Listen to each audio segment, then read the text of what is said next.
much. Following Erica is always fun. It is great to see all of you out here to support Building Back Better. I'm Amy Henauer, and I'm here today representing Citizens for Tax Justice.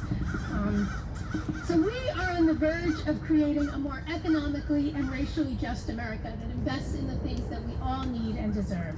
And a lot of people say we can't do it. We can't raise taxes on big corporations that avoid paying. We can't raise taxes on the top 1%. We can't invest in our people or in our planet. But when people tell me that we can't do things, you know what I say? I say, don't tell me we can't. Yes. Don't tell me we Yes. can't. We are the wealthiest country on earth at the wealthiest time in human history, and we can do this. Look, right now there is a town in California that is going to burn in next year's fires. Right now there is a business on the Gulf Coast that is going to be destroyed in next year's hurricanes.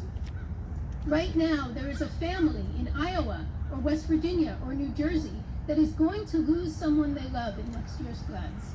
And the Build Back Better plan contains provisions that will stop this incredibly insane acceleration toward more climate chaos each and every year. Amen. That will stop the incredible increase in droughts, in fires, in hurricanes, in storms. We need to make those investments, and we can make those investments, and don't tell me that we can't. Yes. Yes.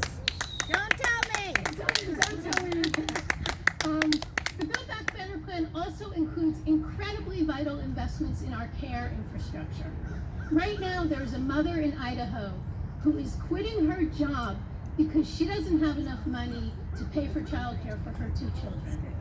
Right now, there's a little boy in Arkansas who is not going to be ready for kindergarten next year because his family can't afford to send him to pre-K.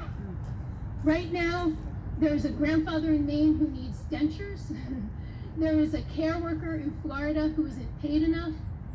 And there is a steel worker in Ohio who was laid off from his job, even though his plant could easily be retooled to make parts for wind turbines, and he could be rehired.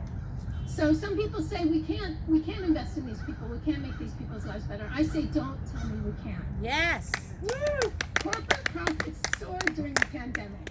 Yet my colleagues at the Institute on Taxation and Economic Policy found that 55 profitable Fortune 500 corporations paid 0 in taxes last year, despite being incredibly profitable. You paid more in taxes than these 55 profitable, enormous corporations. And it's not just these 55, right?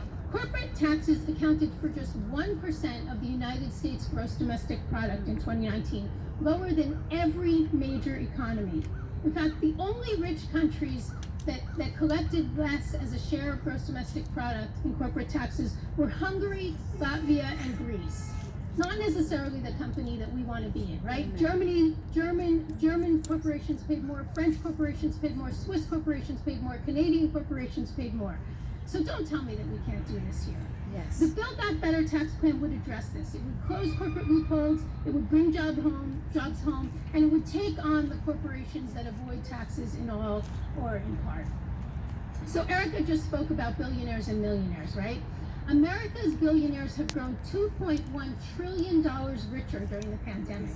In fact, 745 American billionaires now have more wealth than the bottom 50% of Americans combined. That's 150 million people combined. 150 million people have less resources combined than 745 billionaires. And so if you tell me that we can't tax corporations and the uber rich, I'm going to tell you, don't tell me we can. Look, I know that we might not get everything that President Biden included in the original Build Back Better package. And, you know, that's part of the legislative process, right? You compromise and you try to get to something that works for everyone. And we need to fight every day to make this package as strong as it can possibly be. But even with some reductions, this plan will be a transformative shift that improves lives and makes this a more racially and economically equitable country. Yes. The Build Back Better plan is well targeted. Income taxes would rise for only the very richest households. Less than 0.5% of the people in West Virginia would see their income taxes rise under this plan. Less than 1.1% of the people in Arizona would see their taxes rise. In fact, nationwide, the richest 1% of the uber rich will pay 97% of the individual tax increases in this bill. The Build Back Better tax plan, that's what I forgot to say, is also popular, right? More than 6 in 10 voters strongly support this bill as a whole, and enthusiasm rises when you tell them about the tax provisions in this bill.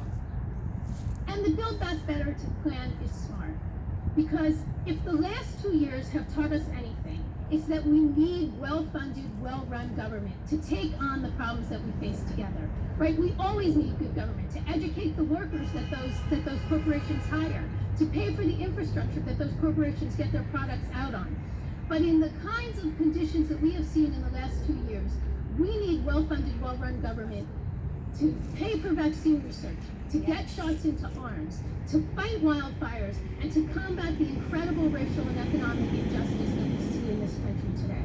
So we can create a more economically just America. We can create a more racially just America. We can create climate justice. We can create health justice. And it starts with tax justice. We can do this, and don't tell me